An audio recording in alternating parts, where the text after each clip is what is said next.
চাইছি 20 দিন আমাদেরকে অবরুদ্ধ করে দেওয়া হয় ডিপির মধ্যে। পেটের জ্বালা খুব বড় জ্বালা। এখন কি করে বাঁচবো আমরা?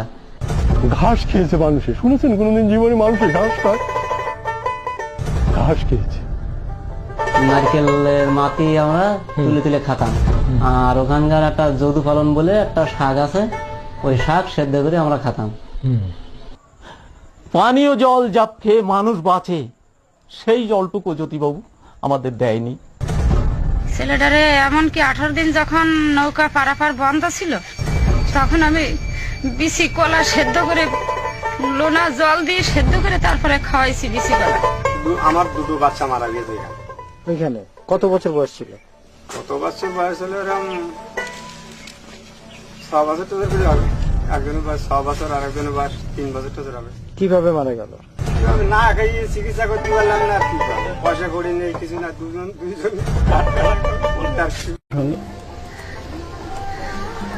রাত্রে আগুন জ্বললো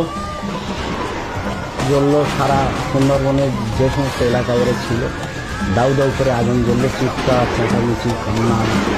আমাদের স্কুল চিকিৎসালয় ওরা দখল করে নিয়েছিল।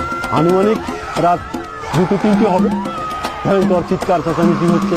সেই আমাদের সেই মরিচজাবি দ্বীপের আমরা যেখানে থাকি সেই ক্যাম্পের ভিতরে আবাল বৃদ্ধ বনিতা সবাই সেই মরণ চিৎকার উঠে গেছে। সেই বাজার যেখানে হাট বসতো, সেই হাটের দিকে আগুন জ্বলছে। ওরা রাত্রিবেলায় 2টোর সময় অসহায় মানুষদের উপর গুলি করেছে। যে লাশগুলো হয়েছে সেই লাশগুলো মাটিতে পুঁতে দেয়নি, পোড়ায়নি, টাইগার প্রজেক্টে নিয়ে পাক ওরা খাইয়ে দিয়েছে। সারা রাত ধরে চললো, লাশ বস্তাবন্দি হলো, লঞ্চের পর লঞ্চ ভরা হলো, গভীর জঙ্গলে নিয়ে যাওয়া হলো, সবই দেখে। সকাল হলো, সব পরিষ্কার, সব চলে গেলে বিকেলে আমরা একটু দেখতে গেছিলাম।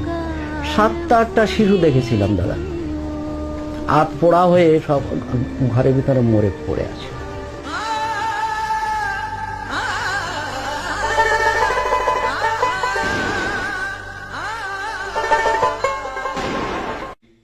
সেদিনে তথ্যমন্ত্রী বুদ্ধদেব ভট্টাচার্য ঘোষণা করলেন, মরিচঝাঁপি উদ্বাস্তুশূন্য করা হয়েছে।